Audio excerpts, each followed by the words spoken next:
Hello my dear students. तो कैसे हैं आप लोग? उम्मीद करता हूं कि आप लोग स्वस्थ होंगे, मस्त होंगे, अपनी पढ़ाई में व्यस्त होंगे। तो दोस्तों, मैं विनय विश्वकर्मा आपका स्वागत करता हूं आपके अपने चैनल विनय से स्टडी में। तो दोस्तों, आज के वीडियो में हम क्लास 12 हिंदी के सभी महत्वपूर्ण पद्यांश को पढ़ेंगे जो हमारे बोर्ड एग्जाम के लिए बहुत ही इंपॉर्टेंट है। तो आज की वीडियो में हम पूरे किताब से जितने महत्वपूर्ण पद्यांश हैं जो हमारे बोर्ड एग्जाम में 10 नंबर का पूछा जाता है, तो आज की वीडियो में हम उसे पढ़ेंगे। तो आज की वीडियो में हम सभी महत्वपूर्ण पद्यांश को पढ़ेंगे, तो वीडियो में लास्ट तक बने रहिएगा। अगर आप वीडियो पे हैं तो वीडियो को लाइक कर दीजिए और चैनल पे सब्सक्राइब कर दीजिए, क्योंकि बोर्ड एग्जाम के हर इंपॉर्टेंट टॉपिक का वीडियो आपको चैनल पर डेली मिलता रहेगा। तो ये वीडियो को स्टार्ट करते हैं। देखिए, पहला पद्यांश हमारा क्या है, देखिए पहले पढ़ते हैं। क्या है कि मेरे प्यारे नव जलद से कंज से नेत्र वाले, जाके आए ना मधुबन से और ना भेजा संदेशा, मैं रो रो के प्रिय विरह से बावली हो रही हूँ, जाके मेरी सब दुख कथा श्याम को तू सुना दे। ज्यों ही मेरा भवन तज तू अल्प आगे बढ़ेगी, शोभावली सुखद कितनी मंजू कुंजे मिलेंगी, प्यारी छाया मृदुल स्वर से मोह लेंगी तुझे हुए, तो भी मेरा दुख लख वहां जाना विश्राम लेना। तो ये हमारा है पद्यांश। अब देखिए, इस प्रकार से पद्यांश पूछेगा और इस पर आधारित प्रश्न पूछेगा। तो 5 प्रश्न पूछेगा, आपको उसी प्रश्न का उत्तर लिखना है, उस पर आपको 10 नंबर मिलेगा। तो देखिए प्रश्न हमारा क्या है। देखिए, पहला प्रश्न कह रहा है कि उपयुक्त पद्यांश के शीर्षक तथा कवि का नाम लिखिए। दूसरा क्वेश्चन है पवन दूतिका द्वारा किसने किसको संदेश भेजा है। तीसरा है रेखांकित अंशु, यहाँ पे अंश रहेगा, रेखांकित अंश की व्याख्या कीजिए। चौथा है प्रस्तुत पद्यांश में श्री कृष्ण के संदर्भ का वर्णन किस प्रकार से किया गया है। और पांचवा क्वेश्चन है राधा की मनोदशा का वर्णन कीजिए। तो आइए इसका उत्तर, हम पांचों का उत्तर समझते हैं। देखिए यहाँ पे पहला क्वेश्चन हमारा क्या कह रहा है कि उपयुक्त गद्यांश के उपयुक्त पद्यांश के शीर्षक व कवि का नाम लिखिए। तो देखिए, पद्यांश का जो शीर्षक है पवन दूतिका है और कवि का नाम है अयोध्या सिंह उपाध्याय हरिओद। ये पहले क्वेश्चन का आंसर हो गया। दूसरा क्वेश्चन देखिए क्या है, पवन दूतिका द्वारा किसने किसको संदेश भेजा है। तो देखिए, राधा ने पवन दूतिका द्वारा राधा ने कृष्ण को संदेश भेजा है। जब देखिए तीसरा क्वेश्चन क्या है, तीसरा क्वेश्चन है रेखांकित अंश की व्याख्या कीजिए। तो देखिए, आपको जब बोर्ड एग्जाम में देगा तो वहां पर आपको रेखांकित अंश भी देगा। देखिए उसकी व्याख्या, देखिए प्रथम रेखांकित अंश, यानी यहाँ पे 2 रेखांकित अंश दिया है। तो देखिए पहले का क्या हो जाएगा, राधिका पवन दूतिका से अपनी दुख का वर्णन करते हुए कहती है कि नए मेघों नए बादल जैसे शोभा यानी सुंदर युक्त और कमल के समान नेत्र वाले मेरे प्रिय कृष्ण मथुरा चले गए हैं और अभी तक वापस नहीं आए, और ना ही उन्होंने वहां से मेरे लिए कोई संदेशा भेजा है। और ये क्या है, दिया है दूसरा द्वितीय रेखांकित अंश की व्याख्या। तो देखिए इसमें क्या दिया है, राधिका पवन दूतिका से कहती हैं कि हे पवन दूतिका, जैसे ही मेरा घर छोड़कर या त्याग कर तू छोड़कर आगे बढ़ेगी, तुझे अत्यंत सुंदर तथा सुख देने वाले अनेक कुंज दिखाई देंगे। जो कुंज होता है वो दिखाई देंगे। तो कहने का मतलब है कि उसमें भूल मत जाना। तो ये रेखांकन इसकी व्याख्या इतनी हो जाएगी।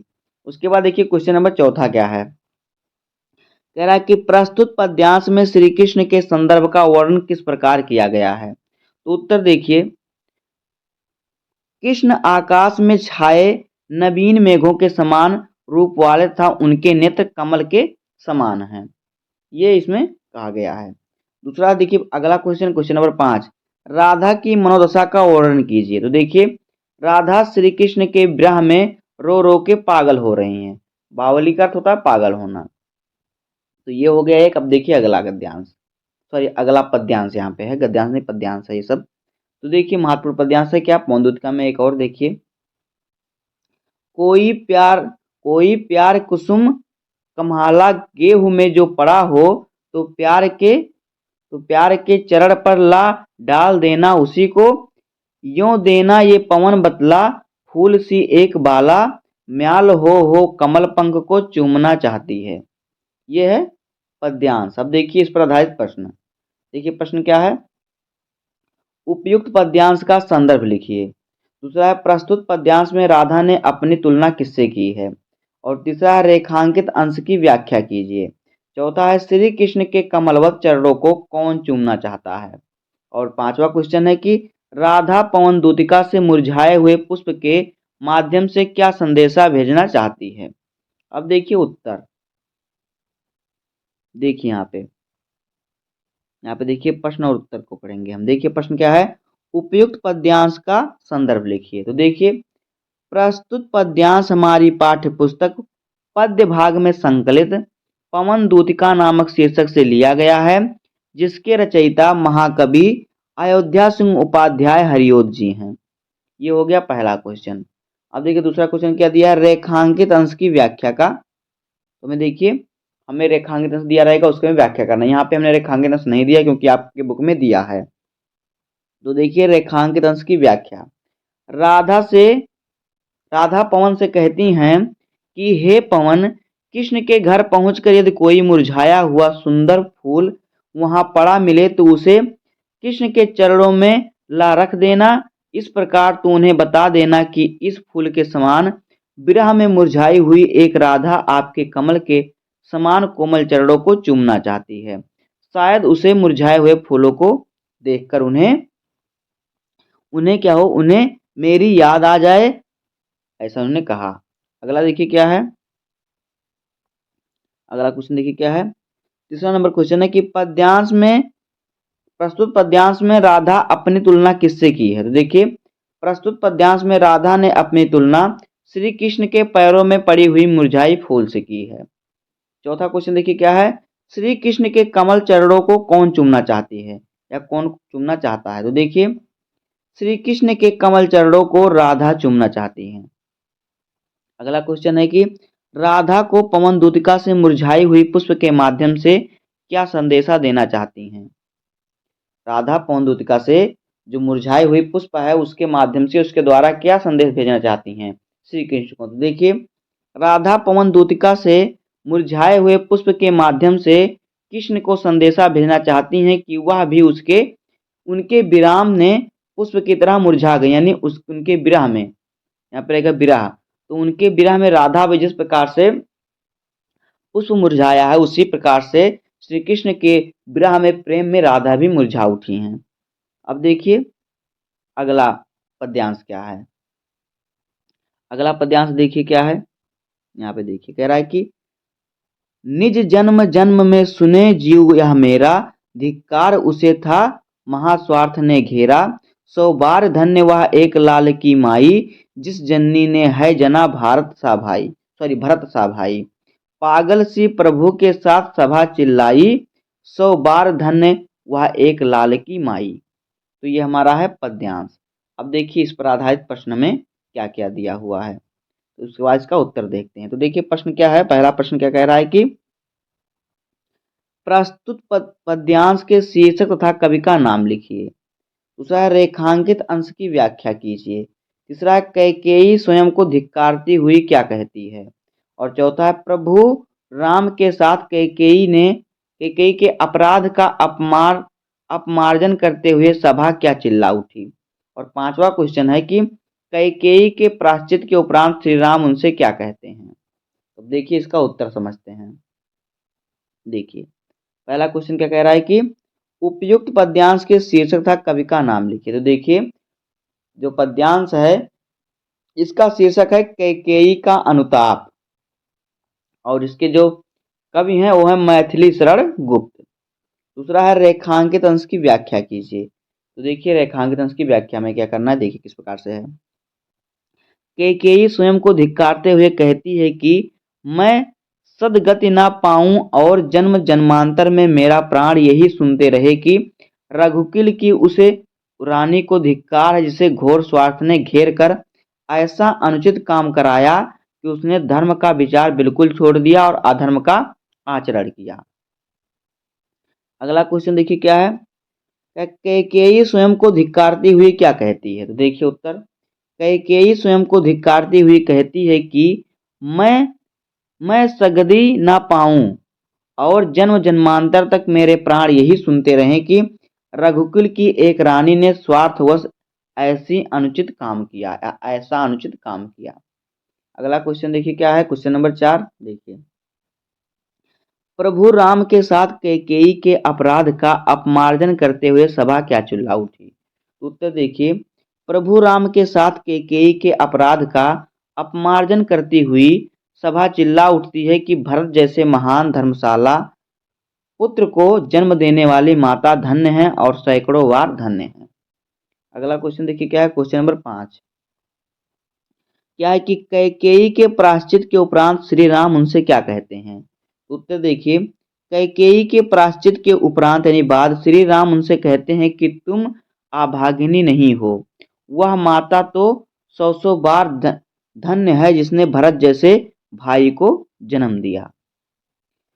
अब देखिए अगला पद्यांश क्या है। देखिए पहले पद्यांश को पढ़ते हैं, उसके बाद क्वेश्चन को। देखिए पद्यांश क्या है, मुझे फूल मत मारो, मैं अबला बल वियोगिनी, कुछ तो दया विचारो, होकर मधु के मीत मदन, पट तुम कटु गलन गरल न गारो, मुझे विफलता मुझे विफल मुझे विफलता तुम्हें विफलता, ठहरो श्रम परिहारो, नहा भोगिनी यह मैं कोई, जो तुम जाल परसारो, बल हो तो सिंदूर बिंदु यह हर नेत्र निहारो, रूप दर्प कंदर्प तुम्हें तो मेरे पति पर वारो, मेरे पति पर वारो, लो यह मेरी चरण धूल उस रति के सर पर धारो। तो देखिए ये हमारा है पद्यांश। अब देखिए इस पर आधारित प्रश्न। देखिए प्रश्न क्या है इस पर आधारित, देखिए पहला प्रश्न है कि उपयुक्त पद्यांश के शीर्षक तथा कवि का नाम लिखिए। दूसरा है रेखांकित अंश की व्याख्या कीजिए। तीसरा है बसंत का मित्र कौन था, और चौथा है उर्मिला ने शिव का तीसरा नेत्र किसे बताया है, और पांचवा है उर्मिला ने अपने पति को किससे अधिक सुंदर बताया है। तो देखिए क्वेश्चन का आंसर यहाँ पे देखिए, उपयुक्त पद्यांश के शीर्षक और कवि का नाम लिखिए। तो देखिए जो पद्यांश का शीर्षक है वो है गीत और कवि है मैथिली शरण गुप्त। तो देखिए यहाँ पे देखिए उत्तर, रेखांकित अंश की व्याख्या। तो देखिए रेखांकित अंश की व्याख्या क्या हो जाएगा कि रेखांकित अंश की व्याख्या देखिए, राम के वन गमन के समय सीता राम के साथ ही रहती हैं, भारत और शत्रुघ्न, जो भरत और यहाँ पे भरत रहेगा, तो भरत और शत्रुघ्न की पत्नियां भी उनसे अलग नहीं होती, मात्र उर्मिला ही अपने पति से अलग रहती हैं, क्योंकि लक्ष्मण राम के साथ ही वन में गए हैं, तथा बसंत ऋतु के आगमन पर उर्मिला कामदेव से आग्रह कर रही हैं कि वह उनके ऊपर अपना पुष्प रूपी वड़ यानी बाण ना चलाएं, क्योंकि वह एक अबला और बिरनिया स्त्री हैं, और पुराणों के अनुसार कामदेव का काम वासना के अधिष्ठाता ईश्वर के रूप में माना जाता है।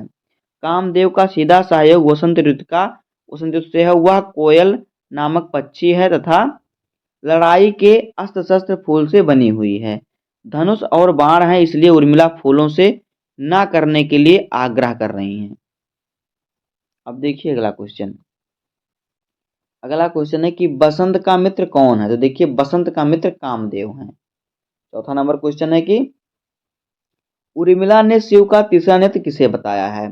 तो उर्मिला ने अपने सिंदूर बिंदु को शिव का तीसरा नेत्र बताया है। पांचवा नंबर क्वेश्चन है कि उर्मिला ने अपने पति को किससे अधिक सुंदर बताया है। तो उर्मिला ने अपने पति को कामदेव से अधिक सुंदर बताया है। अब देखिए अगला पद्यांश क्या है, यहाँ पे देखिए अगला पद्यांश देखिए क्या है।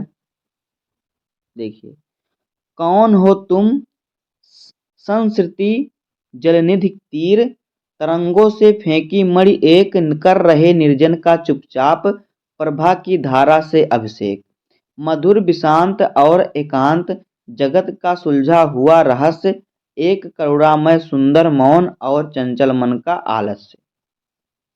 तो देखिए हमारा है पद्यांश, इस पर आधारित देखिए रहे हैं प्रश्न क्या है। देखिए प्रश्न क्या दिया हुआ है। देखिए प्रश्न दिया है कि उपयुक्त पद्यांश के शीर्षक तथा कवि का नाम लिखिए। दूसरा है रेखांकित अंश की व्याख्या कीजिए। तीसरा क्वेश्चन है उपयुक्त पंक्तियों में कौन किसका परिचय पूछ रहा है। और चौथा है कौन अपनी क्रांति से वीरानों को शोभायमान कर रहा है। और पांचवा है प्रभा की धारा से अभिषेक पंक्ति में कौन सा अलंकार है। अब देखिए इन क्वेश्चनों का आंसर। देखिए पहला क्वेश्चन क्या है कि उपयुक्त पद्यांश के शीर्षक एवं कवि का नाम लिखिए। तो देखिए शीर्षक का नाम है श्रद्धा मनु और कवि का नाम है जयशंकर प्रसाद। अब देखिए रेखांकित अंश की व्याख्या कीजिए। देखिए रेखांकित अंश की व्याख्या देखिए प्रस्तुत पद्यांश में श्रद्धा मनु से उनका परिचय पूछ रही है कि संसार रूपी सागर के तट पर तरंगों द्वारा फेंकी गई किसी मणि के सदृश तुम कौन हो, जो चुपचाप बैठे अपनी शोभा की किरणों से इस निर्जन प्रदेश को स्नान करा रहे हो। अर्थात जिस प्रकार लहरें समुद्र के तल से किसी मणि को उठाकर तट पर पटक देती हैं, उसी प्रकार सांसारिक आघातों से ठुकराए हुए भव्य पुरुष तुम कौन हो। अगला क्वेश्चन देखिए क्या है, क्वेश्चन नंबर तीसरा कह रहा है कि उपयुक्त पंक्ति में कौन किसका परिचय पूछ रहा है। तो देखिए उपयुक्त पंक्ति में श्रद्धा मनु का परिचय पूछ रही है। चौथा नंबर क्वेश्चन है कि कौन अपनी क्रांति से वीरानों को शोभायमान कर रहा है। तो देखिए मनु भव्य पुरुष के भांति अपनी क्रांति से वीरानों को शोभायमान कर रहे हैं। अगला क्वेश्चन है क्वेश्चन नंबर 5 की प्रभा की धारा से अभिषेक पंक्ति में कौन सा अलंकार है। देखिए इसमें रूपक अलंकार है, क्योंकि प्रभा की धारा से अभिषेक, जिस प्रकार से प्रभा की धारा का अभिषेक होता है, यानी कि यहाँ पे देखिए अभी आप गद्यांश में पढ़ेंगे कि मतलब जिस प्रकार से जो समुद्र का जल है मणि को लाकर फेंक देता है, उसी प्रकार से जिस प्रकार से मणि चुपचाप अपनी शोभा चमकता दिखाई देता है, उसी प्रकार से तुम यहाँ पर संसार से ठुकराए हुए अपनी शोभा बढ़ाते हुए कौन बैठे हुए हो। तो यहाँ पे रूपक अलंकार हो, क्योंकि मणि से जो मनमोहन की तुलना की जा रही है। तो दोस्तों इस प्रकार से हो जाएगा क्लास 12 हिंदी के सभी महत्वपूर्ण पद्यांश। तो बस इतना ही आपको तैयार करना है, इसी में से आपको बोर्ड एग्जाम में पूछेगा। तो उम्मीद है कि आपको वीडियो पसंद आया होगा। अगर आपको वीडियो पसंद आया हो तो वीडियो को लाइक कर दीजिए और चैनल अपने यहाँ सब्सक्राइब कर दीजिए, बेल आइकन को प्रेस कर दीजिए, क्योंकि बोर्ड एग्जाम के हर इंपॉर्टेंट टॉपिक का वीडियो आपको चैनल पर डेली मिलता रहेगा। तो मिलते हैं किसी नेक्स्ट वीडियो में, तब तक के लिए धन्यवाद। जय हिंद।